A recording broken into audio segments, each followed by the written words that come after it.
एक भूखा काला सफेद कुत्ता गांव की सड़क पर अकेला चल रहा है, थका हुआ और खाने की तलाश में। आसपास सब्ज दरख्त। खुश कुत्ता जमीन पर एक बड़ी हड्डी ढूंढ लेता है। आंखों में खुशी, सब्ज घास वाला मैदान, रोशन दिन। कुत्ता हड्डी मुंह में पकड़कर फख्र से गांव के रास्ते पर चल रहा है। दुम ऊपर, पीछे दरख्त और आसमान। कुत्ता एक छोटे लकड़ी के पुल पर कदम रखता है। नीचे साफ पानी बह रहा है, पुरसुकून कुदरती मंजर। कुत्ता पुल से नीचे पानी में देखता है और अपनी परछाई देखता है। हैरान चेहरा, चमकता पानी। कुत्ता सोचता है कि पानी में दूसरा कुत्ता है जिसके पास बड़ी हड्डी है, लालची और उलझा हुआ चेहरा, तसव्वुराती यक्स।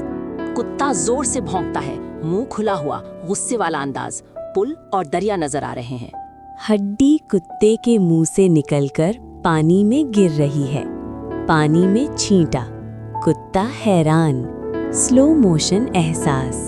उदास कुत्ता पुल पर खड़ा पानी में देख रहा है। हड्डी नहीं रही, मायूस चेहरा, पुरसुकून दरिया। उदास कुत्ता आहिस्ता आहिस्ता दूर जा रहा है। गुरूब आफताब का मंजर। लिखा हुआ, लालच न करो।